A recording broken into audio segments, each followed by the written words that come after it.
প্রিয় শিক্ষার্থী, আসসালামু আলাইকুম। তোমরা কেমন আছো? আলহামদুলিল্লাহ, আমি আল্লাহর রহমতে ভালো আছি।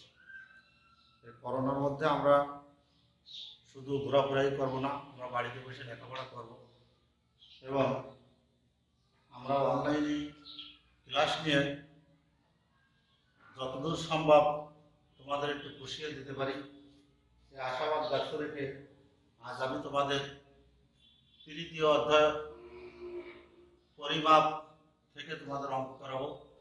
দেখো, আমি আজ তোমাদের বই থেকে 10 নম্বরের অঙ্কটা শুরু করছি। 10 নম্বরের অঙ্কটা আমরা সবাই একবার পড়ে নিই। একটি পুকুরের দৈর্ঘ্য 60 মিটার, প্রস্থ 40 মিটার। পুকুরের পাড়ের বিস্তার 3 মিটার হলে পাড়ের ক্ষেত্রফল নির্ণয় করতে হবে। তাহলে দেখো, এখানে একটা চিত্র আঁকছি আমি। এই যে একটা পুকুর, ভিতরে পুকুরের দৈর্ঘ্য হচ্ছে 60 মিটার, আর প্রস্থ হচ্ছে 40 মিটার। তাহলে আমরা পুকুরের ক্ষেত্রফল বের করতে পারি। আমরা জানি পুকুরের ক্ষেত্রফল সমান দৈর্ঘ্য গুণ প্রস্থ। তো সেই মতে আমরা লিখতে পারি সমাধান। লিখতে পারি পুকুরের দৈর্ঘ্য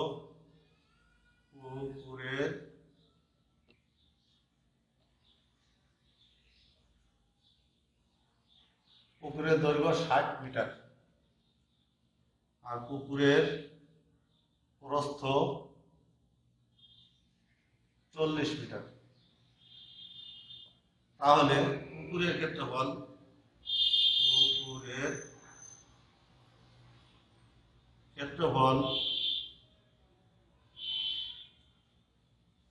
সমান দৈর্ঘ্য গুণ প্রস্থ। তাহলে সমান 60 মিটার গুণ 40 মিটার সমান 424 0.2 এত বর্গ মিটার। আমরা জানি ক্ষেত্রফলের একক হয় বর্গ মিটার, মিটারে মিটারে গুণ করলে হয়েছে বর্গ মিটার। এখন আমরা যদি পুকুরের চার পাড় দিয়ে 3 মিটার চওড়া একটা রাস্তা আছে, 3 মিটার চওড়া একটা পাড় আছে,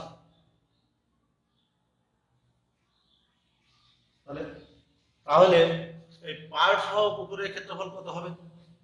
এদিকে বাড়ছে 3 মিটার, এদিকে বাড়ছে 3 মিটার। তাহলে এখন এখান থেকে এই পর্যন্ত এই দৈর্ঘ্যটা কত হয়েছে? তাহলে এখানে এই পাশে 3, এই পাশে 3, 6। তাহলে আগে দৈর্ঘ্য ছিল কত? 7 মিটার।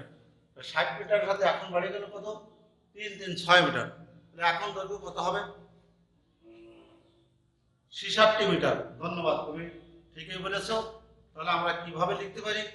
আমরা লিখতে পারি পাড় সহ পুকুরের দৈর্ঘ্য, পাড় সহ পুকুরের দৈর্ঘ্য আগে ছিল কত? 60 মিটার, যোগ এখন বাড়ছে কত? 3 মিটার। তাই একদিকে বাড়ছে 3 মিটার, তো অন্য পাশে বাড়ছে আর 3 মিটার। তাহলে 3 দুই পাশেই বাড়ছে, তো 3 গুণ 2 এত মিটার। তাহলে সমান কত হবে? 3 দুগুণে 6 আর 60 সমান 66 মিটার। এখন আমরা পুকুরের দৈর্ঘ্য পেলাম, পাড় সহ পুকুরের দৈর্ঘ্য পেলাম 66 মিটার। ঠিক সেভাবেই এই পাড় সহ পুকুরের প্রস্থ কত হবে? পুকুরের প্রস্থ হবে, প্রস্থ কত ছিল? 40 মিটার। 40 যোগ 3 গুণ 2 এত মিটার। তাহলে 40 3 দুগুণে 6, 40 আর 6 46 মিটার। পুকুরের দৈর্ঘ্য পেলাম আমরা 66 মিটার আর প্রস্থ পেলাম 46 মিটার।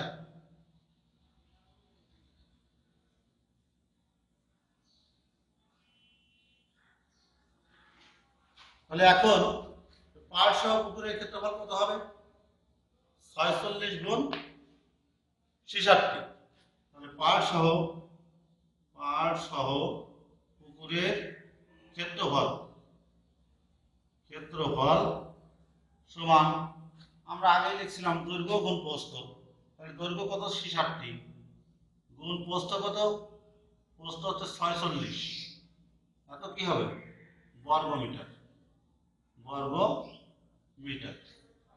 তাহলে আমরা যদি 66 আর 46 গুণ করি তাহলে কত পাবো, 66 গুণ 46, 6 7 36 6, হাতে আমার 3, 6 7 36 আর 3 39 9, হাতে থাকে 3, 4 7 24 4, হাতে থাকে 2, 4 7 26 6, হাতে হলো 2, তাহলে কত হলো 0 9 7 13 3, হাতে হলো 1, 7 7 10 0, হাতে হলো 1 2 1 3, 3036 বর্গ মিটার সমান হচ্ছে 3036 বর্গ মিটার। তাহলে এখন আমরা যদি একটা বই আমার হাতে আর একটা ডাস্টার, বই আর ডাস্টার একসাথে ওজন করলাম, মনে করো 15 কেজি হলো। এখন ডাস্টারটা বাদ দিয়ে যদি আমরা শুধু বইয়ের ওজন করি তাহলে হবে 10 কেজি। তাহলে ডাস্টারটার ওজন কত কেজি হবে, ডাস্টারের ওজন হবে 5 কেজি। ধন্যবাদ, তুমি ঠিকই বলেছো, ডাস্টারের ওজন হবে 5 কেজি। তাহলে এটা ছিল আমাদের পাড় সহ পুকুরের ক্ষেত্রফল 3036 বর্গ মিটার। আর পাড় বাদে ক্ষেত্রফল, শুধু পুকুরের ক্ষেত্রফল ভিতরে ঢুকে ক্ষেত্রফল ছিল 2400 বর্গ মিটার। তাহলে আমাদের পাড়ের ক্ষেত্রফলটা কত হবে, এই 3036 থেকে আমরা 2400 বাদ দেব, তাহলে আমরা পাড়ের ক্ষেত্রফল পেয়ে যাব। তাহলে আমরা একটু উপরে বুঝতে পারি,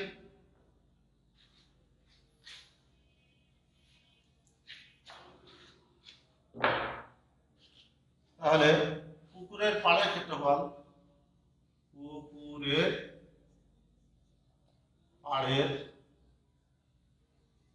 পাড়ের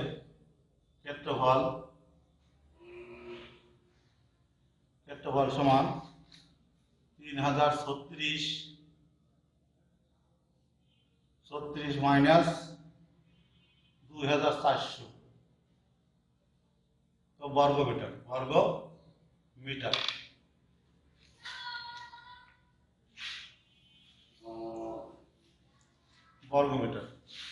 তাহলে বিয়োগ করলে আমরা কত পাবো, 6 3 4 আছে কত হলে 10 হয়, 6 হলে তাহলে 1 3 0 0 0 এত বর্গ মিটার। তাহলে আমরা পাড়ের ক্ষেত্রফল পেয়ে গেলাম, কত হলো 636 বর্গ মিটার। তাহলে আমরা লিখতে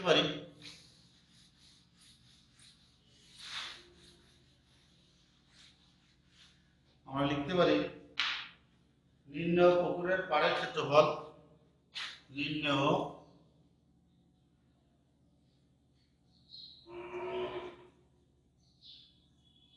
পুকুরের পাড়ের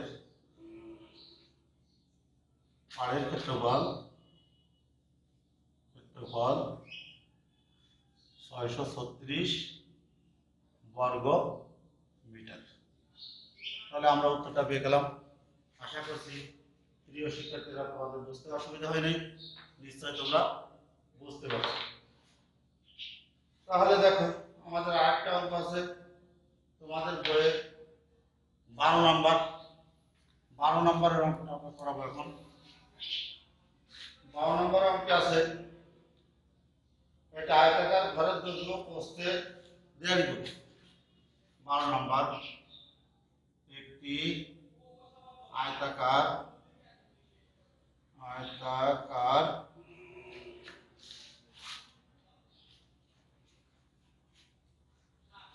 ঘরের দৈর্ঘ্য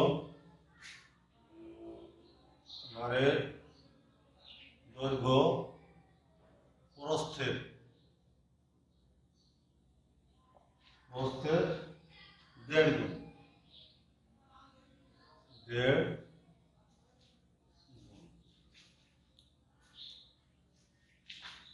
এর ক্ষেত্রফল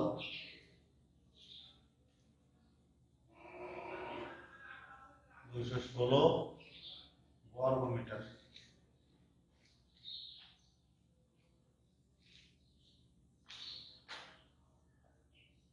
ষোলো বর্গ মিটার হলে পরিসীমা কত? পরিসীমা কত? তাহলে কি হলো আমাদের অঙ্কটা? এটা আয়তাকার ঘরের দৈর্ঘ্য প্রস্থের 1.5 গুণ, এর ক্ষেত্রফল 216 বর্গ মিটার হলে পরিসীমা কত? পরিসীমাটা তো তোমরা নিশ্চয়ই বোঝো নাকি? পরিসীমা হচ্ছে চারিদিকের দৈর্ঘ্য, এদিকের দৈর্ঘ্য এই প্রস্থ, আবার এদিকের দৈর্ঘ্য, আবার এই প্রস্থ, এই চারদিকে যোগ করলে যে দৈর্ঘ্যটা পাওয়া যাবে সেটাই হবে তার পরিসীমা। তাহলে আমাদের এখানে ক্ষেত্রফল দেওয়া আছে আর দৈর্ঘ্য আর প্রস্থ এখানে বলে দিয়েছে, কিন্তু আমাদের দেওয়া নেই। তাহলে আমরা যদি দৈর্ঘ্য আর প্রস্থ ধরে নিতে পারি তাহলে আমরা ক্ষেত্রফল বের করতে পারবো। আগের অঙ্কটা আমরা বের করেছি ক্ষেত্রফল দৈর্ঘ্য গুণ প্রস্থ করে। তাহলে এখনো আমরা এখানে বলছেন যে দৈর্ঘ্য প্রস্থের 1.5 গুণ, তাহলে এখানে প্রস্থ ছোট না দৈর্ঘ্য ছোট? আমরা ছোটটাকে ধরে নিই। তো ধরে নিই ঘরের প্রস্থ ক মিটার। সমাধান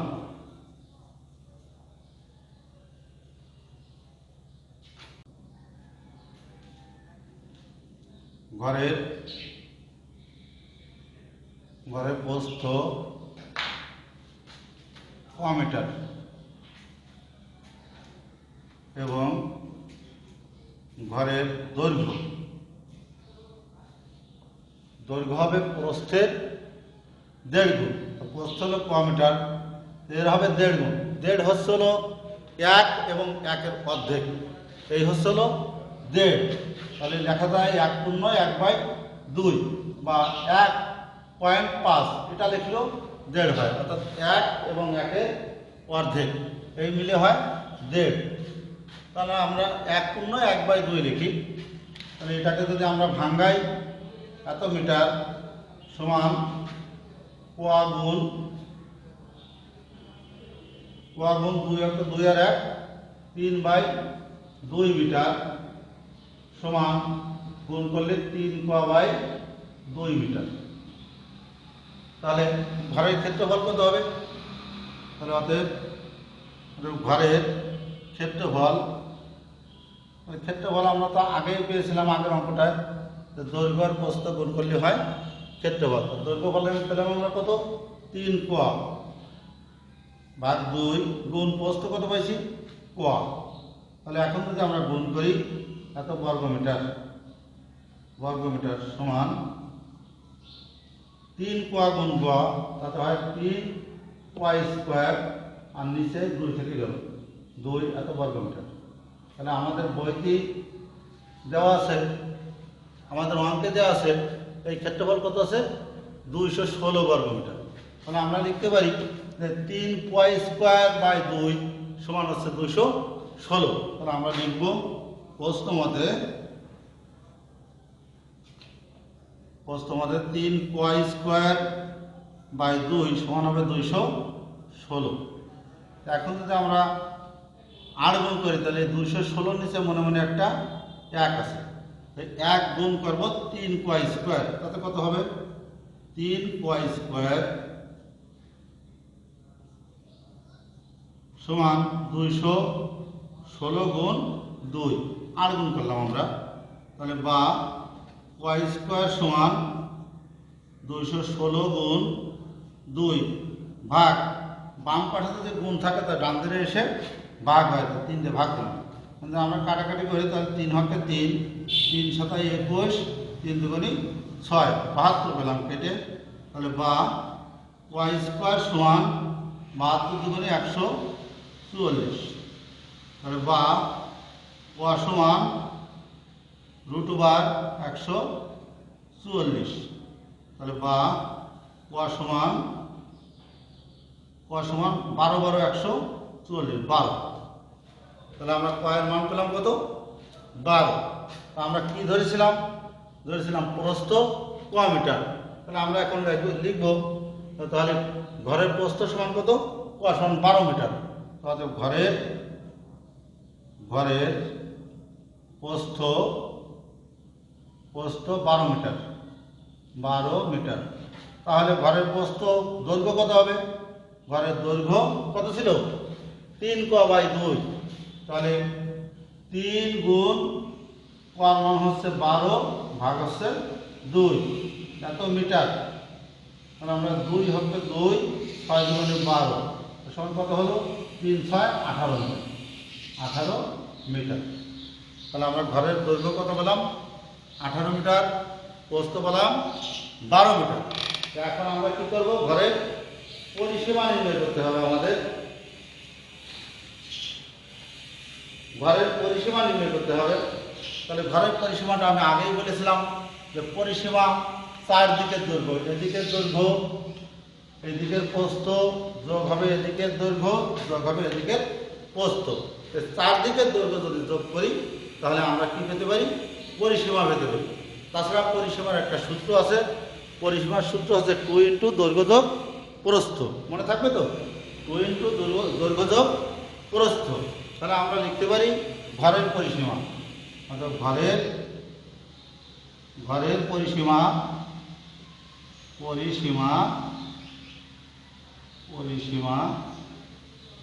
সমান 2 ইন্টু দৈর্ঘ্য যোগ প্রস্থ, এত মিটার, সমান 2 ইন্টু দৈর্ঘ্য কত 18 যোগ প্রস্থ কত 12, এত মিটার। তাহলে সমান 2 গুণ 12 আর 18 যোগ করলে কত হয়, 12 18 30 মিটার, 30 দুগুণই 60 মিটার। ঘরের প্রস্থ আমরা কত পেয়ে গেলাম, 60 মিটার। ঘরের প্রস্থ পেলাম আমরা, প্রস্থ না, ঘরের পরিসীমা পেলাম 60 মিটার। তাহলে আমরা লিখতে পারি নির্ণয় ঘরের পরিসীমা 60 মিটার।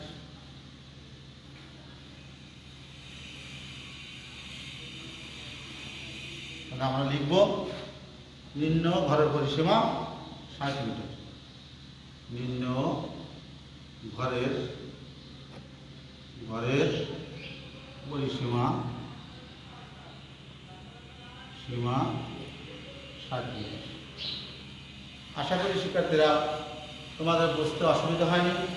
তাহলে পরিমাপ জিনিসটা হচ্ছে মাপজোকের বিষয়টাকে বলা হয় পরিমাপ। তো পরিমাপ নির্ণয়ের জন্য, পরিমাপ করে অঙ্ক করার জন্য কয়েকটা বিশেষ লক্ষ্য করতে হয়, দৈর্ঘ্য, প্রস্থ, ক্ষেত্রফল, পরিসীমা এবং আয়তন। তাহলে আমাদের মনে রাখতে হবে যে ক্ষেত্রফল যখন আমরা বের করবো তখন হবে দৈর্ঘ্য গুণ প্রস্থ, এর এককটা হবে বর্গ একক। আর যখন পরিসীমা বের করবো তখন লিখতে হবে 2 ইন্টু দৈর্ঘ্য যোগ প্রস্থ, এবং আয়তন বের করার সময় দৈর্ঘ্য যোগ প্রস্থ গুণ উচ্চতা হবে ঘন একক। এই কথাগুলো অবশ্যই তোমরা মনে রাখবো। এখন তোমাদের একটা বাড়ির কাজ দেবো আমি। বাড়ির কাজটা হয়তো আমি সৃজনশীল করে দিই, তোমরা সবাই খাতায় লিখে নাও। হ্যাঁ, এখন তোমাদের একটা বাড়ির কাজ দেবো আমি একটা বাড়ির কাজ লিখে দিচ্ছি, তোমরা অবশ্যই খাতায় লিখে নেবে, সকলে খাতায় লিখে নাও। দেখো, একটি আয়তাকার বাগানের দৈর্ঘ্য 80 মিটার ও প্রস্থ 60 মিটার। এর ভিতরের চারিদিকে 2 মিটার প্রশস্ত একটি রাস্তা আছে। কতে প্রশ্ন, বাগানের ক্ষেত্রফল বর্গ সেন্টিমিটারে নির্ণয় করো। খতে প্রশ্ন, রাস্তার ক্ষেত্রফল নির্ণয় করো। গতে প্রশ্ন, আয়তাকার বাগানটির সমান ক্ষেত্রফল বিশিষ্ট এটি আয়তাকার ক্ষেত্রের দৈর্ঘ্য প্রস্থের 6 গুণ হলে তার পরিসীমা নির্ণয় করো। অবশ্যই তোমরা খাতায় লিখে নেবে এবং বাড়িতে বসে অঙ্কটাকে সমাধান করবে, এবং স্কুল খোলার পর তোমাদের বিষয় শিক্ষককে দেখাবে। এবং এই মহামারী করোনার মধ্যে কেউ বাইরে ছোটাছুটি করবে না, সকলেই বাড়ি বসে পড়াশোনা করবে, এবং জরুরি প্রয়োজনে বাইরে হলে অবশ্যই মাস্ক ব্যবহার করবে। এই আশাবাদ ব্যক্ত রেখে তোমাদের সাথে ক্লাস শেষ করছি। আগামীতে আবার তোমাদের সাথে দেখা হবে। ধন্যবাদ সকলকে।